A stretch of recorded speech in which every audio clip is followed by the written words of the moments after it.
I'm hearing an echo of my voice. I'm also hearing an echo of your voice and my voice. It happened when Tim showed up. I think it's because my headphones are right next to the microphone. Just give me a second here. Ooh. All right. Yeah. Tim's back. He's back and no yodeling. And more yodeling than ever.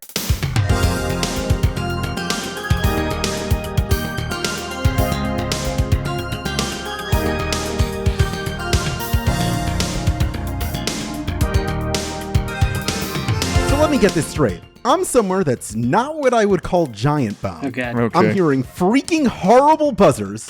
And oh yeah, I'm talking to a panel of video game experts. Oh, man. This is episode 249 of Insert Credit. I'm Alex Jaffe, and that just happened. Oh. I'm Frank Cifaldi, and I guess I podcast now. I'm Tim Rogers. Seriously? I'm Brandon Sheffield, and he's right behind me, isn't he? Nice. We did it, everybody. Congratulations.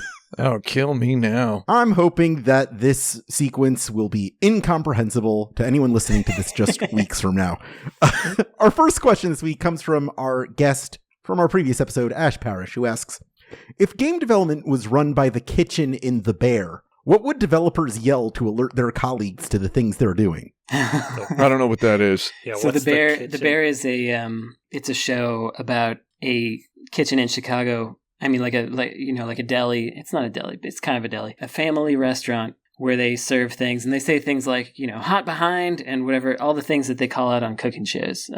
Yes, chef, etc. Okay, and the question again? If a game development studio was run like a busy kitchen, what would people shout to got it. keep their coworkers aware of what they were It doing? was really just the busy kitchen part. The specific kitchen didn't matter, Yeah. I guess. Yeah. Okay. And also loud Chicagoans, probably. That's a component. Yeah. Okay. They love to be loud over there, don't they? They're interested in wind, I've heard, in that city. Oh, it's the bear because of the Chicago Bears. I just got that. Partially. It's also because he keeps having a dream about one. But the Chicago Bears, it's definitely a factor. Is it a fiction show? Yeah. It is. Oh, I thought it was some reality show because there's No. anything that has to do with cooking. One of the kids from Shameless is on it. I don't know who that is either. All right. That's fine. I mean, I'm not one of those guys who pretends to not know about stuff or is proud of not knowing about stuff, but I honestly don't know what this is. So it's an FX show that's on Hulu right now, and it's pretty good. It's very tense, which is difficult, but it's like 23-minute episodes. It's like the old half-hour TV show style, which is cool. So they pack a lot in. So my experience is game development is mostly kind of even if you're on a team, you kind of work in your own bucket, So you'd really have to embellish. So my first thought, the equivalent of order up would be like checking in, like you're just checking in assets, which, let's be fair, has been an actual way I've had to communicate with my team kind of during, I don't know, like crunch time or something, right? Where it's like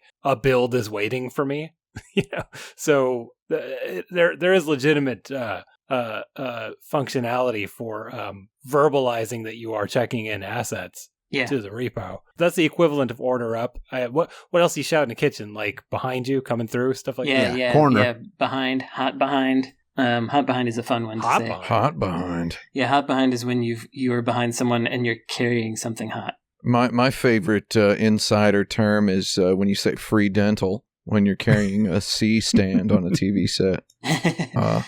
Yeah, that's good. Just to let people know that there's free dental. It means you get hit in the face at the C stand. Apparently that happens a lot. I've never seen it, but it happens. It's not happened in my house yet, which is nice. It's good news. I noticed one thing in video game development that people use the word out too much. What do you mean? Like they'll say, can you build that out for me? Oh, yeah. Can you write that out? Can you build that out? Can you code that out? Can you script that out? I made up a couple of those. The word out, they just put the word out at the end of a lot of sentences. The elementary school equivalent to, like the wait up, they don't just say wait, they got to say wait up. In the video game industry, they don't say wait, they say wait out, Right. We don't do this, but a lot of companies do their like Scrum meetings and things, and so I think stand up would be something that people would say to indicate. Oh, I've heard that. No, Yeah. I've totally heard Yeah. that here. And like you're just calling out that the stand-up meeting is going to occur. Yeah, other Ocean producer Jeff Knockbauer upstairs. I have heard him go, "Okay, stand up," and people have stood up in response and started to stand up. So that's a real thing. At Capriotti's sandwich shop, they yell gas money when someone gives them a tip. So what's the video game industry equivalent of that? Of getting a tip? Well, you can tip people on Itch. Yeah, maybe there's like a I don't know. This might be weird, but I still get checks from. I have my comic on Go Comics, and they still send me a check every quarter. And that's Japanese for 5 comics. And it's Nice. that's right. Yeah. And it's right. Yeah, they're only allowed to run 5 comics at a time. We've referred to it as my cheese money That's good. that I can go and buy some cheese with. Your Tillamook dollars, Yeah, my Tillamook bucks. It's Brandon's preferred cheese brand. I just want to say, Frank's fault, he mentioned crunch time earlier, and what he meant by that was when he yells crunch time in his office is when everyone pops open a big bag of spicy sweet chili Doritos. Or Takis. Which is the best Dorito flavor. No, that's not actually true. It's when the Taco Bell comes. Yeah, that's crunch time. Crunch time! All right, here's a question I've been legitimately thinking about for a while. How do developers make money from subscription services like GamePass? Oh, I know the answer to that. They give you a big old bag. They give it to you upfront or after it's launched. Sometimes it's after it's launched, which can be pretty difficult. But yeah, it's just one block of money, and that's all you get, period. That's it. They give you a big old bag, is what they'd say where I'm from. Yeah, and so you have to make sure that chunk of money is as large as you can make it.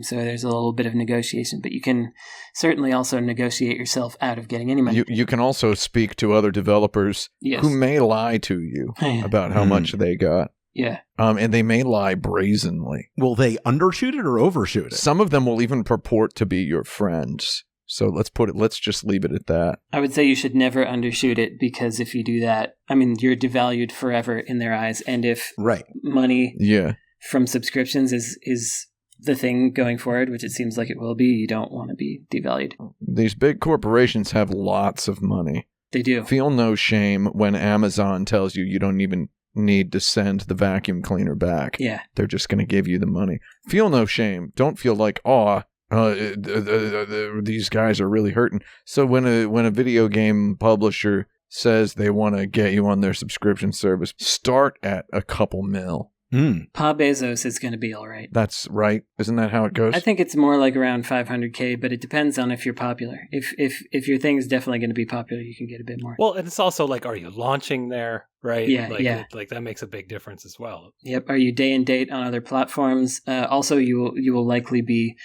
if you're in one, unless your game is already popular from other things, it's very unlikely that you will be in another. So like Yakuza might be able to get into PS Plus and Game Pass, but nobody else will be able to do that. Like your indie game will never get into both. You get one or the other.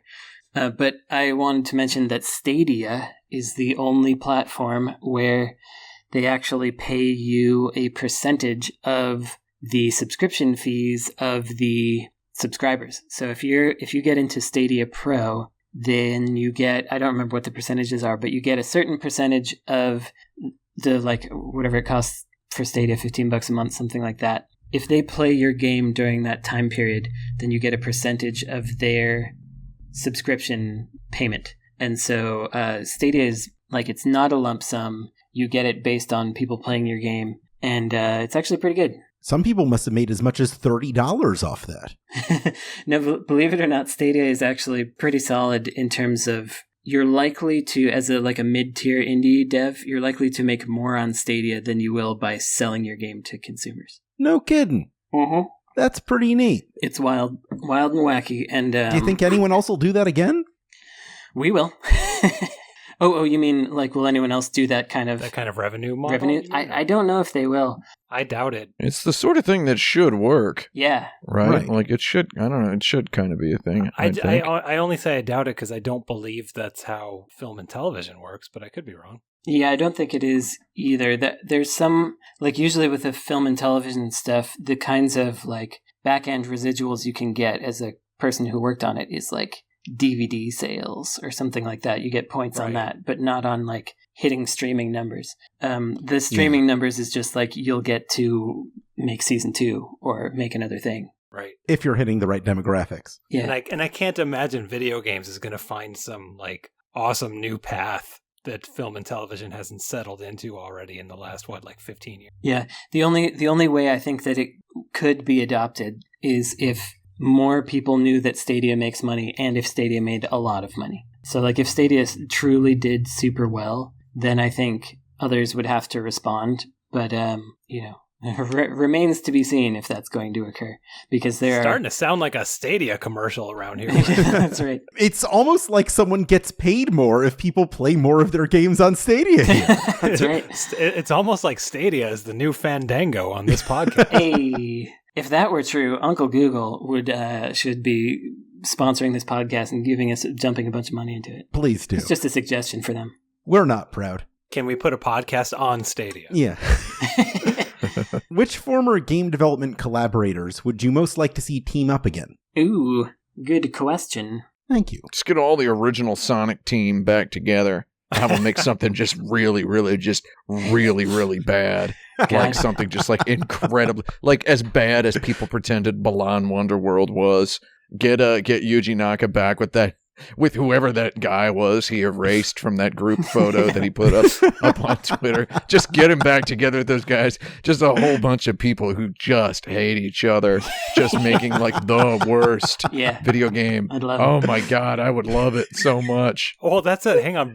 Balan Wonderworld with actual level design might be pretty good. It would be, yeah. Oh yeah, that is true. Although I do like some of the level design in it.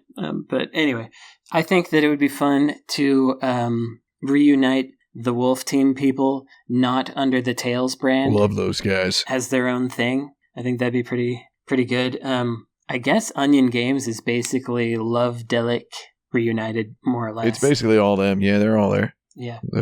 I've been to their houses.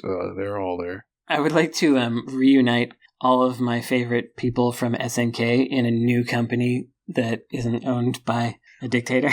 Oh, that sounds good. I'd really like Oh that. yeah. Get the murderers out. Don't let Yeah. get the war criminals out Just of the. shake the war criminals out of the system and then start get them again. out of there. Flaking off like Dan. It seems like the best solution for everybody. It's hard to think of maybe I'm just stuck trying to think of like 2 or 3 people, right? Yeah. Because it's really hard to think of. Game development, you either tend to think of as almost like an individual ran the thing, or it's just like a fairly anonymous team. A whole company. Yeah. I don't know, like what about the Silent Hill 2 team, like some of the sound designer and what's his face, Yamaoka and Takayoshi Sato and who's the artist, and then the director who did that Siren stuff, even though he wasn't on 2. Oh, Siren's legit, dude. get those 3 and then like just give them like an incredibly competent Unreal Engine team. Yeah. Who speaks Japanese? Yeah. That'd be really good. I'd be into See it. what happens. Just whatever they want to do, just do it. I'll do you one better. I think they should give them a real engine team. Oh, very good. Thank you. Not Unity, who's now a defense contractor. Unity's about to get up in that SNK war crime business. Yeah, they're trying to. They're about to. They're like, we'll actually directly do them.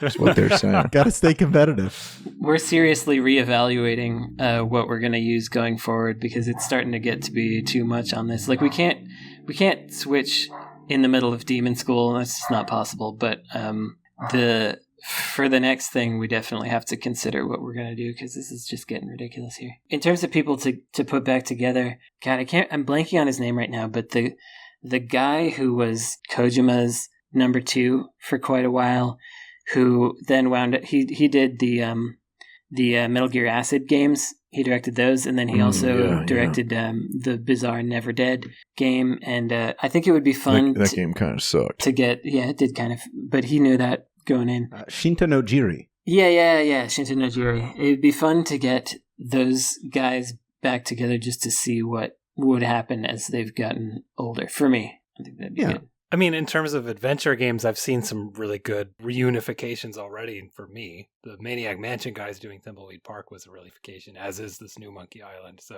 that's where my brain goes. And New Monkeys, I'm satisfied. Always thinking about them new monkeys. Yeah. Oh man, what about the Bonk team? God darn. They're all dead, man. Bonk. There was a plane crash. I'm just kidding. They couldn't helicopter their way out of there by headbanging hard enough. It turns out that doesn't actually work. No. There was a photo. Hironobu Sakaguchi posted a photo on Twitter of himself the other day at some Final Fantasy commemorative concert, and it was him and Kazuko Shibuya and Yoshinori Kitase. Kazuko Shibuya, the famed sprite artist of Final Fantasy. And I've been saying forever, I would love if Sakaguchi came back to do one last Final Fantasy, because he keeps talking about retiring, and lately he's all buddy with Yoshi P of Final Fantasy 14 and 16. And I just keep thinking, how chill would it be if he comes back and does a pixel art Sonic Mania, Final Fantasy 17, and then retires? Yeah. That would be cool as heck. And I think if that happens, I'd be ready to go. And my joke answer is, I want to see Kan Naito program another Dragon Quest under Yuji Horii. That's what I wanted to see. Yeah. And get him back in there. He went on a whole journey. Yuji Horii, he got to do the development of every Dragon Quest. He got a different development house. He brought up all of these young game developers. Kan Naito, famously of Landstalker and Shining Force and whatnot. He was the lead programmer of Dragon Quest 3, went on to do big things, and then it turned out just kind of made a couple of weird things that got increasingly weirder, and then he became a Pachinko guy. Level 5 makes Yokai Watch now. I want to see a sort of a redemption tour for the former proteges of Yuji Horii. He gets them all back together and forms a kind of an obscene supergroup. That's what I want to see. Traveling Wilburys. That's my final answer. Thank you. Thank you. Brandon's going to like this.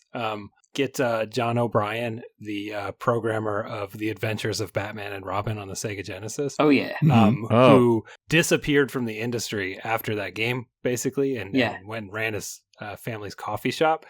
So he is not programmed, probably, since the Sega Genesis days. Just get him in front of a Genesis and get Jesper Kid to do the soundtrack. Yeah, okay. Oh, yeah. New Genesis game. Yeah. New Genesis games being quite the thing these days. A cottage industry. Indeed. They could make a couple tens of thousands on Kickstarter with something they could like make that. at least $70,000.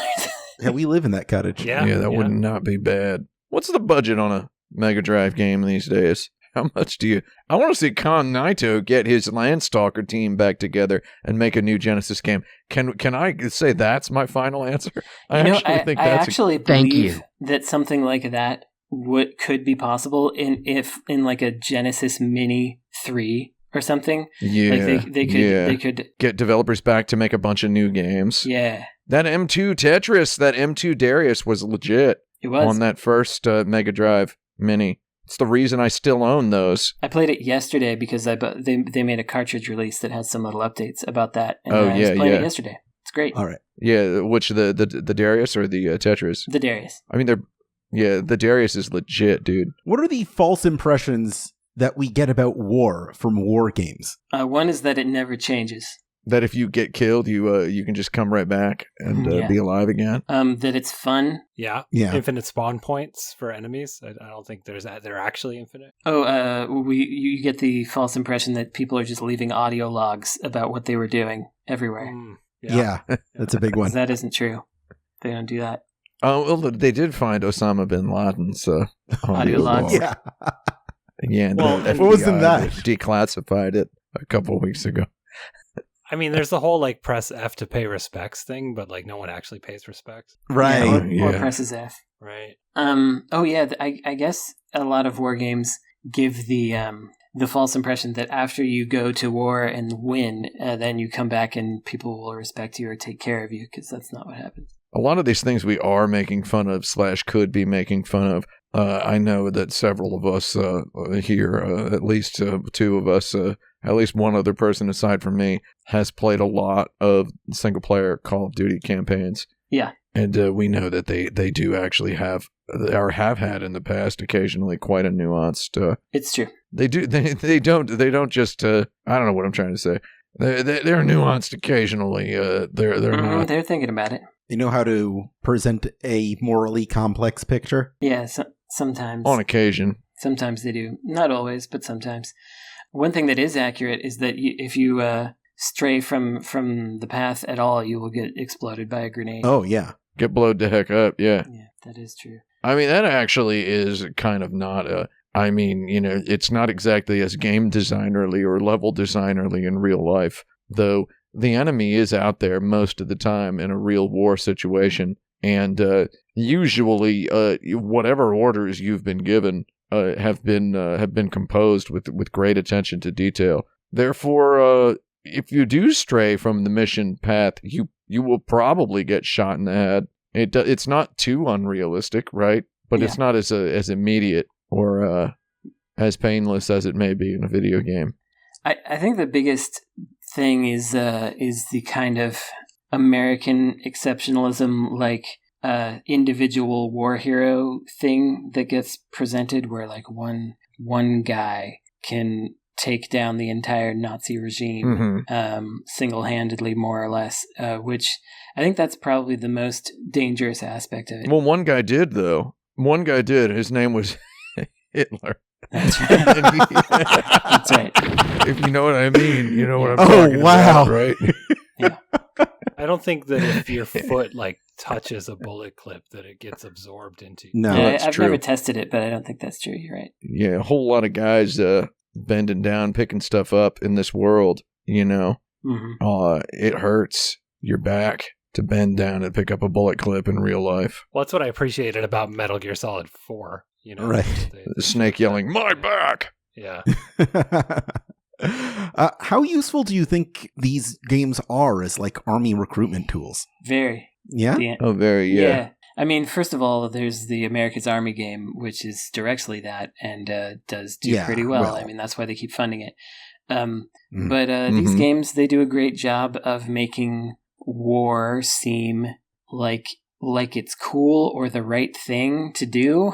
Like it's because whenever most of these games, like they will have some moral ambiguity, but it's always like, well, they are Nazis, you got to kill them. Or these are the terrorists, you gotta kill them. So they do a good job of like erasing the human impact, really, because there's always some aspect of it that is like, well, this is justified.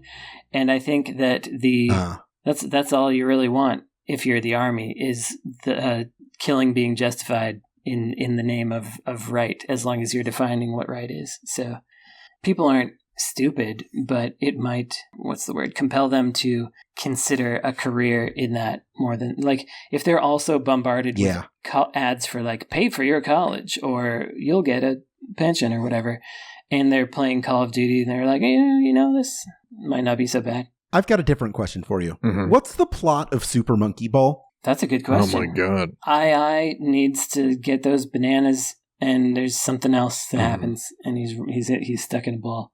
What is the plot? I don't know. Yeah, it's just he's a real banana boy, and he's out there. The real question is, when is there going to be a Super Monkey Ball fully playable in a Yakuza game? Yeah, what the heck? Have they not done? They haven't. Yeah, I mean, I guess it's too late for that now. What with all of the, it's not too late. It's just it wouldn't be as sweet as it would be if Mr. Nagoshi weren't still working there. It is interesting to know that Super Monkey Ball is. It's just, you get these two sides of this man, this Nagoshi, who made Yakuza shortly after Super Monkey Ball. Kind of an interesting thing. So it's possible that the plot of Super Monkey Ball is darker than any of us.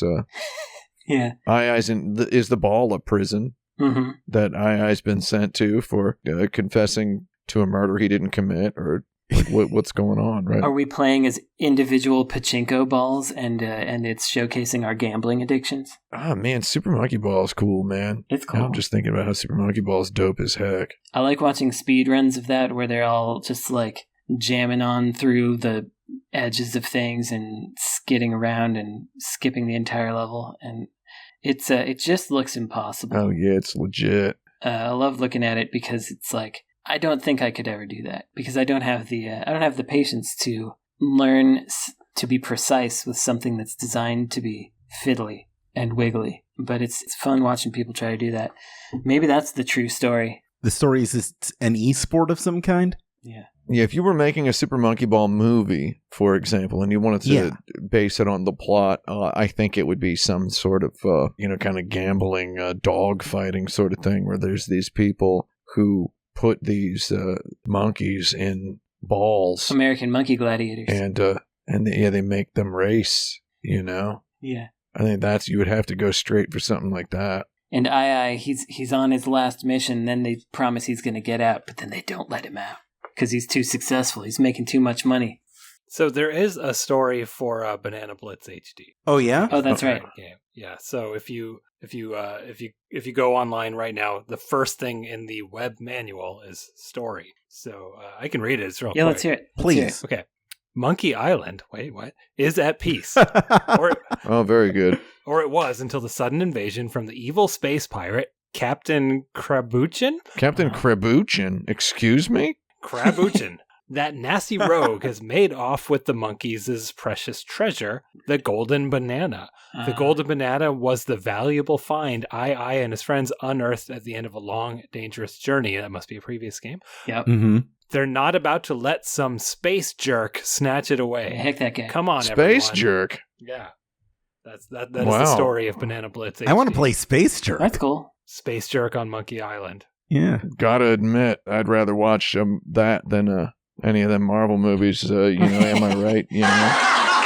So You are right that's there. I would. It sounded exactly like a Marvel movie. What are you talking about? Yeah, I think the most important thing we've learned is that Super Monkey Ball takes place in the same canon as the Monkey Island games. Yeah, that is interesting. That's It's right. even got pirates in it, right? Yeah. Who do you think Super Monkey Ball's alter ego is? Oh, I wish I had a Clark Kent monkey pun ready to go. Yeah. super Yeah. duper monkey ball. Chimp Chent. That's nothing. No, I don't. Yeah, don't ever Just trying say to think that. of like again. Please don't ever say that again. I some- won't. some sort of monkey that rhymes with Bruce or Wayne. I don't think so. Yeah. Did you like how I said super duper monkey ball as though the super monkey ball were the secret Was identity? the alter ego? Yes. Yeah. I did catch that. Yeah, that was my joke there. All right. Superman Well, is actually the secret identity of Super Duper Man. Isn't that true? I think that's Let's true. see if we can come up with a good alter ego for II during the break. Yeah, sure. Nice.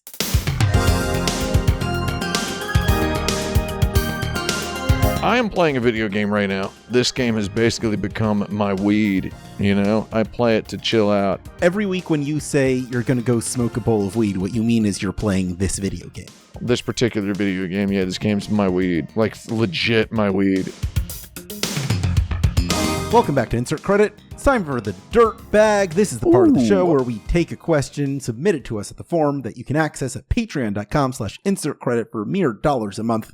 You also get a couple of bonus episodes, usually one a month, sometimes more. You get other cool surprises. You'll just have to subscribe to find out what they are. This week's question is from Gaagaagiins, who asks, rank the following: dash, roll, slide, glide, hover, fly, and jump. Okay. Dash, roll, slide, glide, hover, fly, and jump. I mean, Yes. fly. I feel like fly shouldn't be in here because that's like it's kind of it supersedes all of these, or I guess that just means it's number It one. does, but it was the schoolyard action that we all whispered about. Was there's Sure. a code where you can make Mario fly. There's a Game Genie code where you can make Mario fly. That's all anybody wanted. So maybe it should just be number one. In Super Mario, no. I'm arguing for putting it on the bottom because in Okay. Super Mario Brothers 3, we got the ability to let Mario fly infinitely, the P-wing, and the cost was this horrible sound. One of the worst sounds in video game history.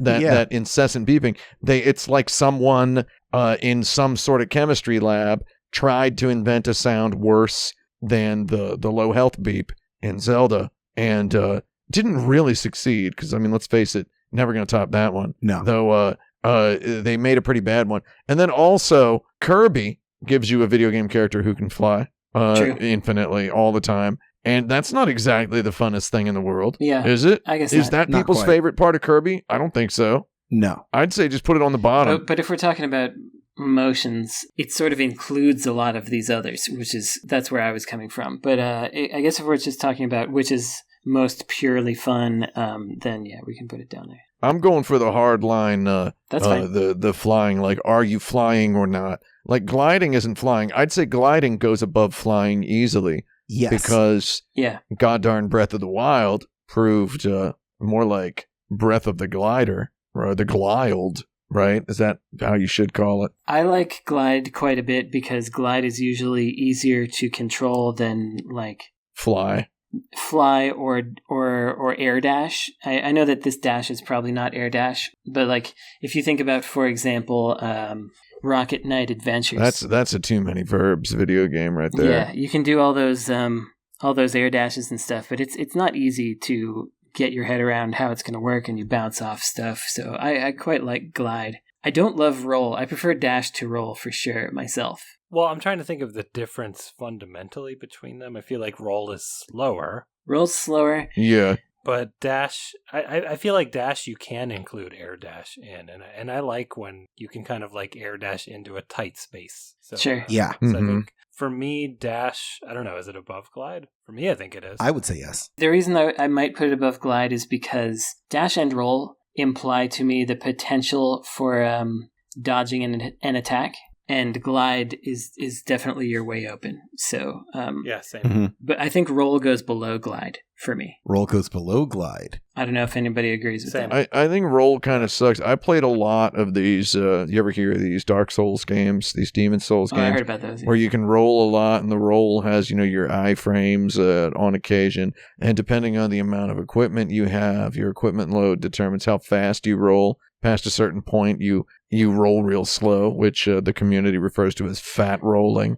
And then past below a certain threshold, you roll real fast, which you can take a guess what that's called. It's not a very nice term that they've chosen. Yeah, it is what they call it, though. I mean, it is. Yep. Anyway, what I'm saying is those rolls ain't so good. Yeah. Mechanically, whatever, they're meticulous and such. They do have mechanical utility, though. It doesn't look as fun Yeah. as it could. So I would say rolling, whereas dashing, you feel like some kind of master Yeah. when you dash away from an attack, right? Especially when it's like a multi-directional dash. Can we think of any games where you roll sideways instead of like front or back? Yeah, fighting games. Virtua Fighter or Ballerina Toshinden. Oh, I was thinking you're on the ground, like a worm, and you're rolling clockwise or counterclockwise. Oh, the only I one I see. can think of is Another World when you're in the tunnel. Oh, yeah. That genital jousting, I think, has you can roll. Okay, like good. Okay. Well, that's top of the list, that version. I remember that game. Okay, what's left? Hover? Hover, slide, and jump. Is hover different than glide? Is Yeah. hover... Hover, you're in place. You're in place? Okay, got it. I think it's bottom of the list for me. Yeah, I think hover is probably the worst one because it's like okay. Sometimes you can jump again from hover, which is okay, but it's like I guess the best example of hover is probably Arimer or Arimer, however you say it, in Demon's Crest. Demon's Crest, yeah. And you could hover, and then eventually you can sort of fly, but it never really feels great. It has this puzzle block feeling to it. Oh, yeah. If you think about it that way, it feels a little better, but just as like an action game, which is how it's presented, it doesn't feel very good. So If you put a gun to my head and told me to design any of these mechanics in a fresh way to make them more exciting than some of the other mechanics. I mean, of course, there's good ways. A hover mechanic in a game where, for example, take a game like Castlevania, the early Castlevanias where you have a heavy fall from a jump, like you fall off a platform and Richter falls real fast if you step off of a platform, right? Or if you cross below the point from which your feet left the ground, he'll then fall much faster. A very thrilling feeling of weight and heft in the game. If you were to add like a hover mechanic to a game like that, like press and hold the jump button again in midair and your guy will fire off some sort of boot rockets that slowly induce a hover state, but only if you're able to hit the, if only if you have enough fall distance. And then why would you want to do that? Well, maybe there's enemies on the ground that are firing projectiles and you can feel real cool by slowing down and stopping. I don't know. There's ways to do all that, but if we're ranking it based purely on examples that we have perceived in games in the past, I would say hover sucks. Thank you. Yeah, hover is pretty bad. Indeed. We got jump and slide left. I want to talk about slide for a second because I think slide tends to look stylish, and I associate it with there being like sparks or dust as you go, which I like. Yeah. But isn't it just a more vertically challenged dash? It is, but you can get through tight quarters, and sometimes a slide has an attack on the foot part of it. And so I like a slide attack that either trips your enemy or just knocks into them and maybe does damage to you. I don't know. I'm only a big fan of slide attacks that are induced while you enter sort of a dash state, and then you press like down and then attack while slowing down from the momentum of a dash. That sort of slide can be very, very tasty. I like the kind of slide where you're doing it from a crouch and it's like an option from a crouch, because quite often you don't have a whole lot of crouching options, and it makes the game feel a little more open. I'm not going to put it above dash. I'm not an extreme fan of the 0 to 60 dash from a crouch action in games where you press a button while crouched and your guy just goes right into home plate. Yeah, not a huge fan of that. Also not a huge fan of, there are too many video games, we need not name them, there are too many of them, where you have to earn a crouch by collecting some kind of an orb or whatever, and then you can get under the wall early in the level or whatever, and that always feels a little sleazy. So I'd personally put it below Glide. That sounds right. That sounds good. Okay. We got one more. It's Jump. Jump. And jumps are... Jump is... you can make jumps really cool. I'd say Jump's probably number one. I'd say Jump's number one. I played Super Mario Brothers 3. That's a jump. I played Celeste. There's a jump right there. Jump. Good. Jump is the verb that made video games what they are. Yep. Jump man. It has permeated all thinking and speaking about video games to such a degree that it's just like, well, why can't I jump in this game, right? Yeah, exactly. Was a thing you'd say as a child, as a chibis. Yeah. Chibis, depending on what part of the country you're from, you would say, why can't Link jump in Zelda? It's like you're just expecting to be able to jump as though that's something anyone does in real life. Yeah. You don't ask, why can't Link slide? Right. It just became this perfect fit for video game reality logic that video game characters jump. They just gotta jump. Yep. And sometimes you jump instead of opening a door in Final Fantasy 15. And sometimes, and then it's just the funniest thing in the world. You're just standing in front of an item, jumping up and down on top of it. I love it. Yeah, because you're not exactly on the action pixel to trigger the trigger volume, to activate, to switch the jump button over to the open button. I don't know. It's funny. Jumping is funny. We did it. I got one more question for our lightning round. Over the years, we've all felt video game burnout from time to time. VGBO, yeah. How have games re-engaged you in those times and made you care about the medium again? Well, Burnout Paradise definitely made me feel better after, Burnout Revenge. About the series. Yeah. In Burnout Revenge, they added the ability to just blast pedestrian cars, because that's what people kept complaining about Burnout 3, not letting you blast the pedestrian cars, as though that were a thing anyone should want to do. I was experiencing video game burnout, and one of the things for me is I want a video game that I can, in quotes, just play. And I think that that's very specific to my brain, because it kind of means I want to jump around in a space and fun things happen there. And so for me, a thing that kind of cured some of that was that Astrobot game on the PlayStation 5. That's legitimately, I don't know, it's my favorite platform game in quite a while, because it's just it's got some bad stuff, it's got some boring stuff, but you can just get in there and jump around and hop on things, and it looks delightful, and singing a song about GPUs. It's that's Did you play that Ratchet and Clank? I did. I didn't like it nearly as much as Astrobot. I thought it was all right. I'm not trying to compare them. I'm just saying it's another game that's just real video gaming. It's got a little bit too much story boy stuff in there. Yes, that's what kind of held me back. And also they leaned a little further into the collectathon scenario. I think I just have to ignore the collection aspect of the game and keep going. But then it winds up being more of the story. So I don't know. All the video game stuff was pretty choice. Did you beat it? No, I didn't. Only got about halfway. No, it's I wish I could say there was a part where it just completely opens up and then you just have the good times, but it's basically collectathon times when you get to the good times. Yeah, it was pretty much it's a decent game, and I more or less enjoyed it. It's just I wish it were a little more levelsy and a little less open. Oh yeah. Yeah. So I don't know that anything has actually cured me other than just time when I've gotten burned out from playing games. Just stop playing games, and then one day it's like, I'd like to play a game. Yeah, I don't know, reading a book, maybe that's the cure. Yeah, stuff like that.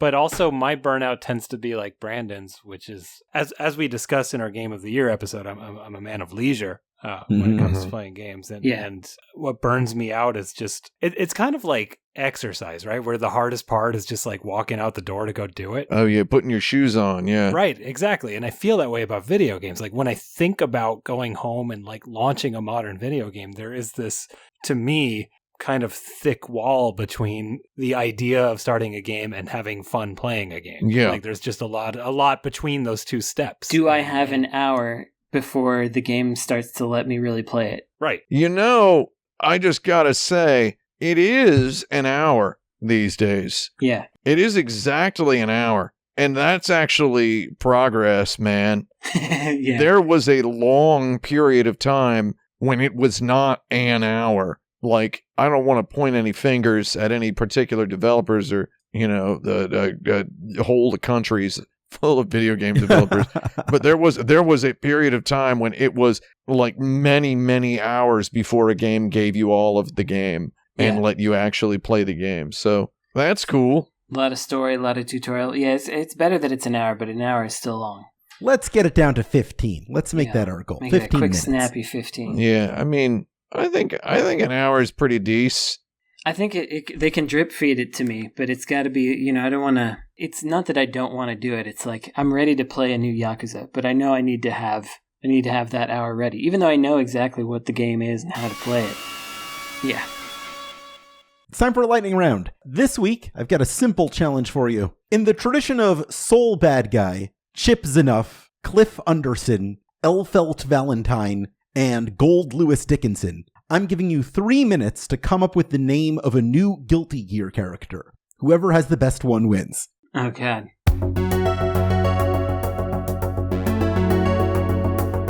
Can we have that list that you just... Yes.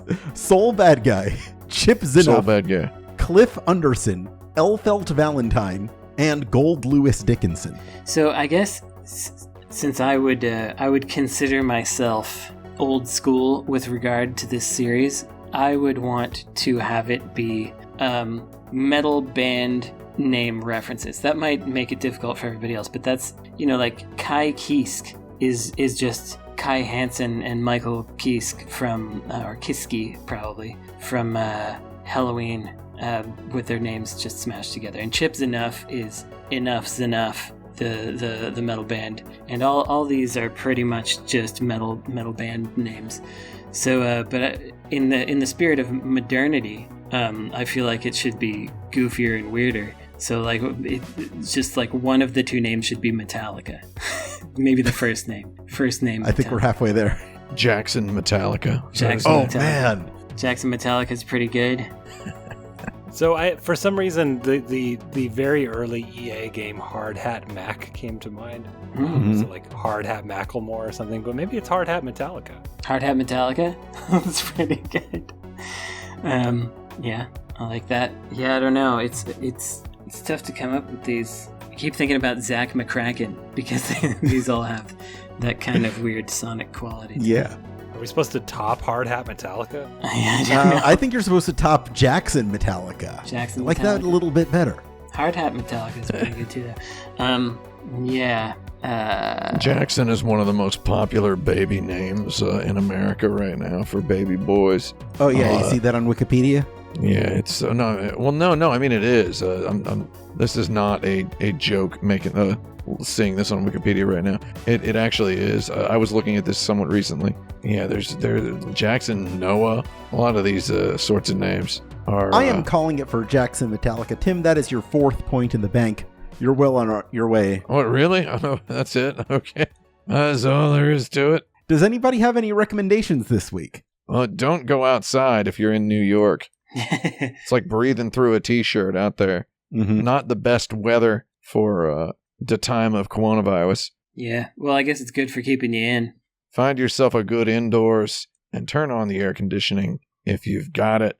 Don't let the corporations are causing more climate change than your air conditioner. Don't feel too bad about it. Also, maybe you got a heat pump, which is very energy efficient. That's a good kind of air conditioner to have. I'll recommend, if you can afford it, get a heat pump. If you don't live in basically a medieval castle, yes, which is what any apartment building in New York. Don't live in a medieval castle. Any apartment building in New York has more in common with a medieval castle than any modern building of any kind. Tim, you know what the temperature is here right now? 72, probably. It's 73, but yeah.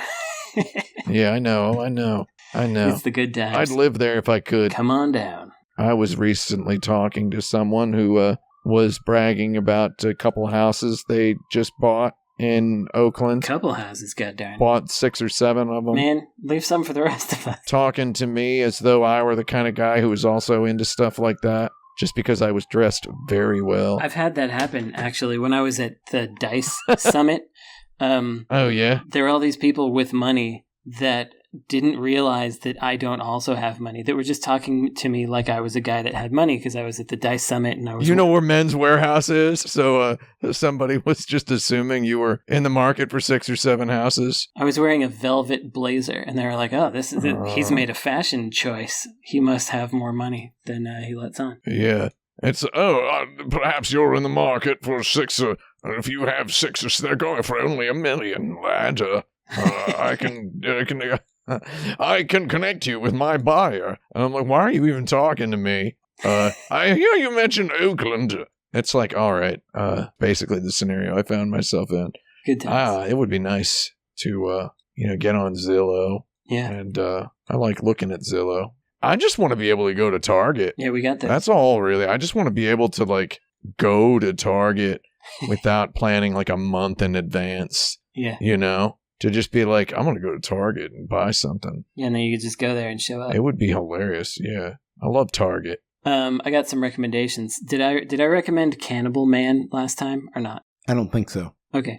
Well, I'm going to recommend Cannibal Man just briefly. It's a Spanish movie about a guy who kind of descends into... I mean, he's a sociopath who becomes more of a sociopath, and but it's also an allegory for... life under capitalism, fascist Franco at the time. It's pretty good. What did you call me? Yeah, that's right. Franco. I'll make that a quick recommendation because I like that one. It has a better title in Spanish. It's something like La Semana del Asesino, something like that, Week of the Assassin. Anyway, I'm also going to recommend, did you know you can eat squash leaves and stems? I didn't know that until I just looked up, hey, can you eat these? And the answer is yes. You can eat all kinds of leaves, it turns out. It's crazy. You can eat squash blossoms and stuff, but I never hear about people eating the stems, and they're hollow, so you can actually... They don't taste like it, and they don't have the same texture, but you can treat them like penne, because they like... A penne. They'll get a sauce in there, and they're... It's an interesting texture. It's like a kind of a more peppery vegetable. I like it. I'm going to tell you what, I was at the DMV the other day, okay, Yeah. And I was waiting all day. I had an appointment, which doesn't mean they're going to talk to you. You better come back to squash stems. At that time. Oh, don't worry. Right. I was at the DM, and basically they gave me a 4-digit number that was all numbers, and then there was this sort of bingo hall sort of TV screen that was just having all the numbers come up on it, and they were completely out of order. Some numbers started with Q, some started with R, some were just numbers. Oh, yeah. Some started at 3, some started in 9. They're just all going out of order, probably because some behavioral scientist told them it's better when people aren't paying that much, when they're conditioned to not pay too much attention to how long they've been waiting. Right? It makes sense that they arrive in nightmare order, but I'm the kind of guy who was I'm just going to pay attention because it's very fun to try to find a pattern. And so I stared at the TV screen that had the numbers on it. And at one point there was a 6-minute long in between the news stories to the tune of the Joker sequel has a release date with stock clip art images of a film projector in the background. In between that, there was an 8-minute long video. Okay, for how to make zucchini noodle pasta.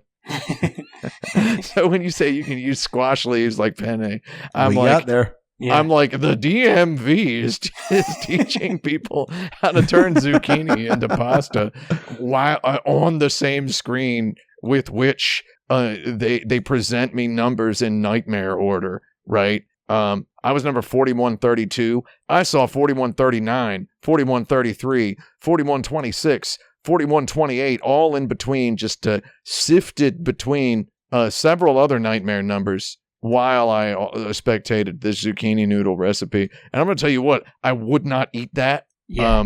And I did not enjoy that particular numerical experience. So I'm gonna veto Brandon's recommendation of eating squash leaves. I'm just kidding. No, it has nothing to do with pasta, really, except just an easy way to envision it. But I have one more recommendation. I know I've recommended watching The Prisoner on Canopy. Oh, yeah. But excellent show. the other thing I have to recommend that I did not realize when I was recommending it, because I'd only watched a few episodes at that point, is research what the correct order to watch that show is, because I watched it in the broadcast order, which has very little to do with the order in which those episodes should be viewed. So just look that up, because it doesn't ruin the experience, but it messes with it, because you'll get a couple episodes, like 10 episodes in, that were clearly episodes 3 and 4, where he like knows a whole lot less about what's going on. And it just kind of just feels bad. So yeah, research a good order. There's a bunch of good orders to watch it in, and none of them are the broadcast order. So just look that up when you're watching The Prisoner, because The Prisoner's cool. The end. Love that Prisoner. New Beavis and Butthead's pretty funny. Like, actually. Yeah. They wrote scripts this time. No, they actually, that movie I didn't know was a precursor to a new show. Yeah. And I watched the first episode of the new show, and it's like, oh, this is a really tight script. This is really funny. Yeah, I saw a few good clips. It's much better written than the old show. Like, you know, it's not Mike Judge kind of improvising with the music video. It's very like tight Mystery Science Theater kind of stuff. Yeah, and they do it about like TikToks and viral videos and stuff now, right? Yeah, yeah, and music videos, which feels right. Nice. I'm a bit of a Beavis and Butthead head myself, so I should probably mosey on over to Fandango and watch that, right? You're a little bit of a Butthead and Beavis head. Yeah, that's me. I like that Beavis. I have some recommendations. I don't know. Watch The Sandman on Netflix. That's pretty good. Bring me a dream. If it's boring, can I call it The Bland Man? No. I do not give you permission for that. I'll back that up, I guess, if we're talking about it. I'm someone who was very much into those books in the 90s and early 2000s, I guess. And I'm extremely satisfied with this adaptation. It's great. But maybe my one criticism is that if you've read them, it doesn't really surprise you very often. It mostly just kind of sticks to the script. There's also some goodness in that. And, it's good. Really well cast. Yes. Patton Oswalt, a remarkably good Matthew the Rat. Yes. Oh, man. I like that guy. I mean, he's all right. On behalf of Ash, I'd also like to recommend The Bear on Hulu. That's a show about game development. Right. Yes, that's a show about game development. If you like uncut gems, it kind of has that same feeling to it. That sort of hectic madness. It's got Adam Sandler in it. Yeah, it's got Adam Sandler in it. I need everyone to watch in the first episode, my favorite part of it, which maybe I mentioned last time, I don't know. But there's a montage of Chicago things that happens in the first 3 minutes, and yes, you did mention love this. Chicago. And they made a bad search, and they got Oakland's Tribune Tower in their montage of things, and I just love it. I would also like to recommend, if you're listening to this show in some format where you can subscribe to or review podcasts, that you do that for us. It's a real nice thing, and I personally quite appreciate it. You could also go to patreon.com/insertcredit, where you could become a patron to submit your own topics, listen to monthly bonus episodes, and get other exclusive content. You can also join our community at forums.insertcredit.com. Follow us on Twitter @InsertCredit, or search for Insert Credit on YouTube. And some lovely video versions of these very podcasts will pop up for you. This show is edited by Esper Quinn, with original music by Kurt Feldman. I'm Alex Jaffe. I'm Frank Cifaldi. I'm Tim Rogers. I'm Brandon Sheffield. And we're out here being all podcasty.